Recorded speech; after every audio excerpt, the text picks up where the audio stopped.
Hello everyone, हमारे द्वारा provide की जा रही एमपीजी के सीरीज़ में अभी तक हम एमपीजी के सीरीज़ पर 52 वीडियोस प्रोवाइड कर चुके हैं। लेकिन बहुत सारे स्टूडेंट्स ने अपने कमेंट के माध्यम से और भी सब्जेक्ट्स पर सीरीज़ बनाने की रिक्वेस्ट की है। उसी को ध्यान में रखते हुए हमारे channel Shivam Dwivedi motivational speaker पर हम ऑलरेडी ज्योग्राफी और इकोनॉमिक्स की सीरीज़ प्रोवाइड कर रहे हैं और बहुत ही जल्द हिस्ट्री और पॉलिटी पर भी सीरीज़ शुरू की जाएगी। लेकिन एक चीज़ मैं आपको क्लियर करना चाहूँगी कि एमपीजी के सीरीज़ जिस तरह लगातार चल रही है या इस पर जो वीडियोस आ रहे हैं कंटिन्यू आपको भविष्य में भी प्रोवाइड किए जाते रहेंगे। जिस तरह पिछले वीडियोस में आपका प्यार हमें मिलता रहा, आशा करती हूँ आगे आने वाले वीडियोस में भी आपका प्यार इसी तरह मिलता रहेगा। तो चलिए वीडियो में आगे बढ़ते हैं। आज के इस वीडियो में हम बात करने जा रहे हैं वनों के वर्गीकरण के बारे में, क्लासिफिकेशन ऑफ फॉरेस्ट। हमने मध्य प्रदेश के वन और वन स्थिति रिपोर्ट 2019 पर भी वीडियो बनाया हुआ है। आप डिस्क्रिप्शन में उसका लिंक मिल जाएगा, पहले आप उस वीडियो को अच्छे से देखें। आई बटन पर भी प्रेस करके आप उन वीडियोस को देख सकते हैं। तो चलिए आगे बढ़ते हैं। वनों का वर्गीकरण, क्लासिफिकेशन ऑफ फॉरेस्ट। देखिए, वनों के वर्गीकरण को 4 भागों में या 4 वर्गों में विभाजित किया गया है। भौगोलिक आधार पर, ज्योग्राफिकल कंडीशन के आधार पर, प्रादेशिक आधार पर, एरिया वाइज कि किस बेल्ट में कौन से फॉरेस्ट हैं, ठीक है। इसके बाद प्रशासकीय आधार पर, एडमिनिस्ट्रेटिव कंट्रोल के आधार पर और इसके अलावा प्रजाति के आधार पर कि कौन से पेड़ कहाँ पर ज़्यादा पाए जाते हैं, ठीक है, कौन सी ब्रीड कहाँ पाई जाती है। तो इस तरीके से वनों के वर्गीकरण को 4 भागों में विभाजित किया है, ठीक है। तो चलिए समझते हैं सभी को। सबसे पहले शुरू करते हैं भौगोलिक आधार से, ठीक है।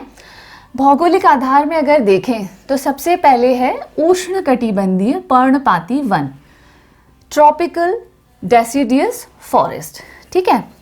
अब देखिए, इस तरीके के वन किन क्षेत्रों में पाए जाते हैं या कहाँ पाए जाते हैं, जहाँ एवरेज रेनफॉल जो है, जहाँ औसत वर्षा जो है कितनी होगी, 50 से लेकर 100 सेंटीमीटर तक जहाँ एवरेज रेनफॉल होगा, औसत वर्षा होगी, वहाँ किस तरीके के वन पाए जाएंगे?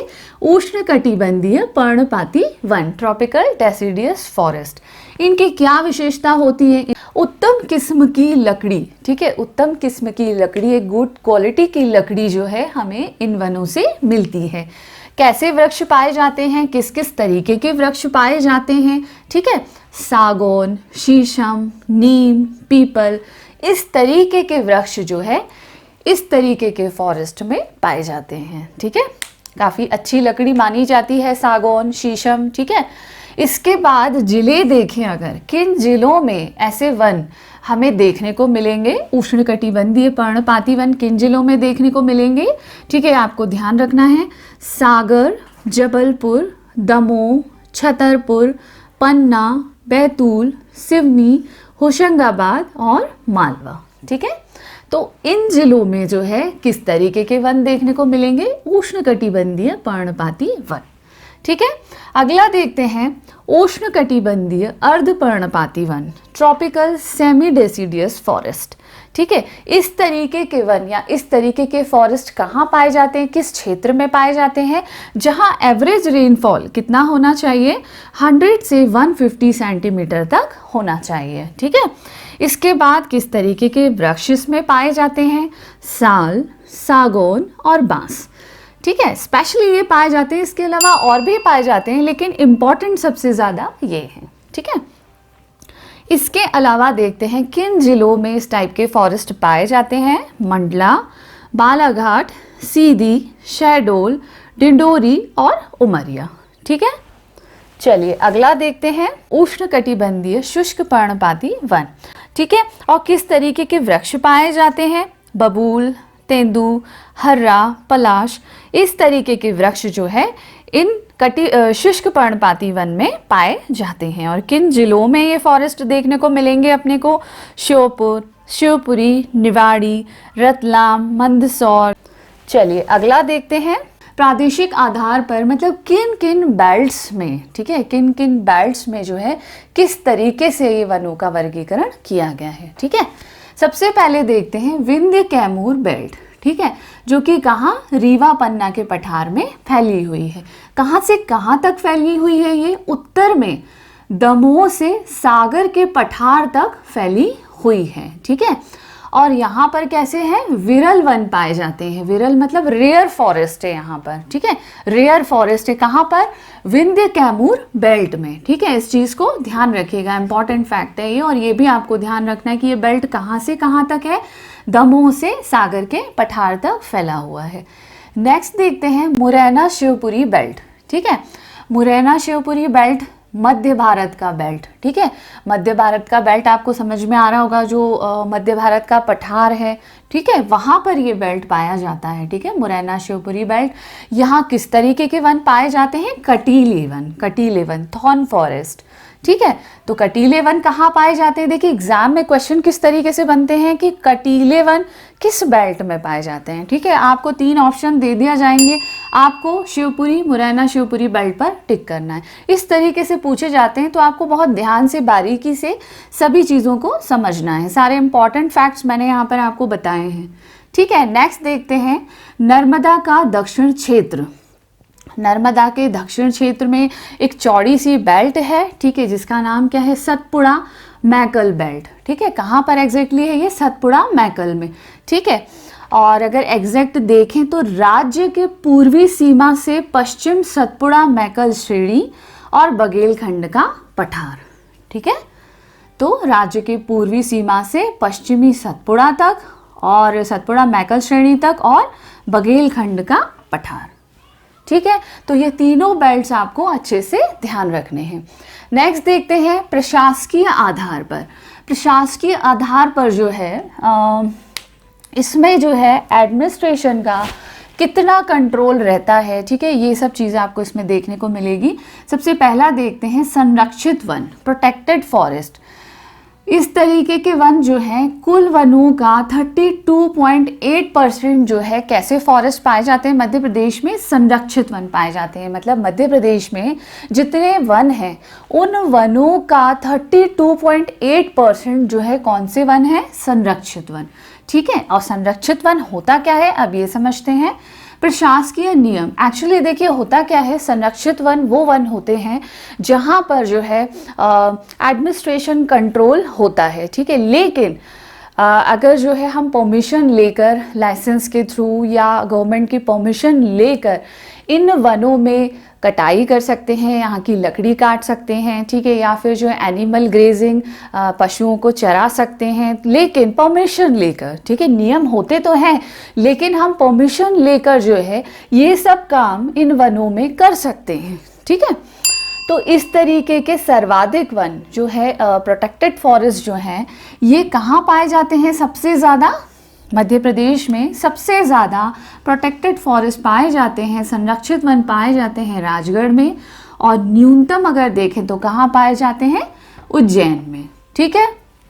काफ़ी इंपॉर्टेंट है, एग्जाम में कई बार पूछे जाते हैं इनसे क्वेश्चन, तो ध्यान से इसको समझेंगे। नेक्स्ट देखते हैं आरक्षित वन, रिजर्व्ड फॉरेस्ट। देखिए नाम से ही समझ में आ रहा है आरक्षित, रिजर्व्ड मतलब दैट इज फुल्ली रिजर्व्ड, ठीक है, पूरे तरीके से जो है शासन के कंट्रोल में रहते हैं, ठीक है। मतलब इसका मतलब ये यहाँ नियम जो हैं काफ़ी कठोर होते हैं। यहाँ पर एनिमल ग्रेजिंग, पशुओं को चराना या फिर वुड कटिंग, ये सब पूर्णतः निषिद्ध है, ठीक है, पूरी तरीके से रोक है। यहाँ पर इस तरीके का कोई कार्य नहीं किया जा सकता, ठीक है। तो इसीलिए ये कौन से फॉरेस्ट है? Reserved forest. और देखा जाए तो मध्य प्रदेश में कुल वनों का 65.70% फॉरेस्ट कैसे हैं? रिजर्व्ड फॉरेस्ट, आरक्षित वन, ठीक है। अब ये देखते हैं सबसे ज़्यादा आरक्षित वन कहाँ पाए जाते हैं मध्य प्रदेश में, तो वो पाए जाते हैं खंडवा वन वृत्त में, ठीक है। इसके अलावा न्यूनतम अगर देखें तो कहाँ पाए जाते हैं? छतरपुर वन वृत्त में, ठीक है। इस चीज को ध्यान रखेंगे। अगला देखते हैं अवर्गीकृत वन, अनक्लासिफाइड फॉरेस्ट, ठीक है।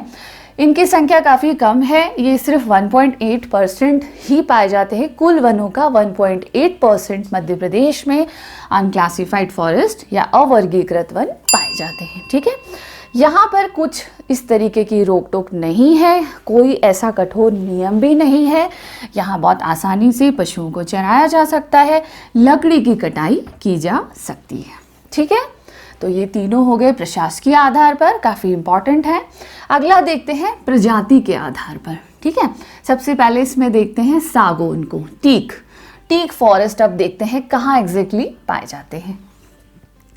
मध्य दक्षिण क्षेत्र में, देखिए जो मध्य प्रदेश का मध्य हिस्सा है, जो बीच का हिस्सा है, मध्य और दक्षिण का क्षेत्र, ठीक है, मध्य और दक्षिण के क्षेत्र में सर्वाधिक सागौन पाया जाता है। ठीक है, और सागौन किस तरीके का फॉरेस्ट है, ठीक है, किस श्रेणी में आएगा, मैंने देखिए यहाँ आपको अभी अभी पढ़ाया, उष्णकटिबंधीय पर्णपाती वन। इसमें किस तरीके के वृक्ष पाए जाते हैं, सागौन।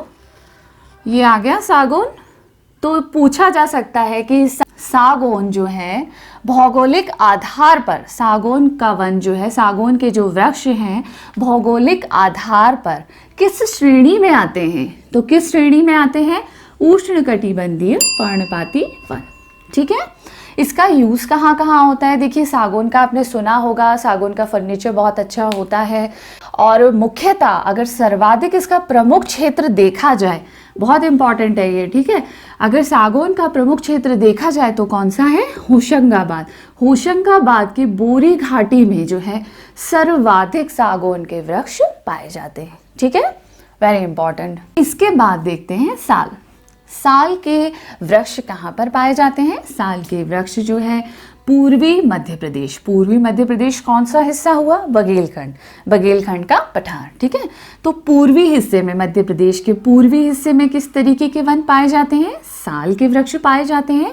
और ये कैसे होते हैं, अत्यधिक सघन वन होते हैं, काफ़ी डेंस फॉरेस्ट होता है। ठीक है, काफ़ी सघन मात्रा में पाए जाते हैं। ठीक है, इसके अलावा नेक्स्ट देखते हैं मिश्रित पर्णपाती वन। ठीक है, ये कहाँ कहाँ पाए जाते हैं। ठीक है, अच्छा एक चीज़ और मैं साल में आपको बताना चाहूँगी कि साल के लिए अगर पूछा जाए, साल के वृक्ष जो हैं भौगोलिक आधार पर किस श्रेणी में आते हैं, तो हमने यहाँ पढ़ा था साल के वृक्ष उष्णकटिबंधीय अर्धपर्णपाती वनों की श्रेणी में आते हैं। ठीक है, इस चीज़ को ध्यान रखेंगे।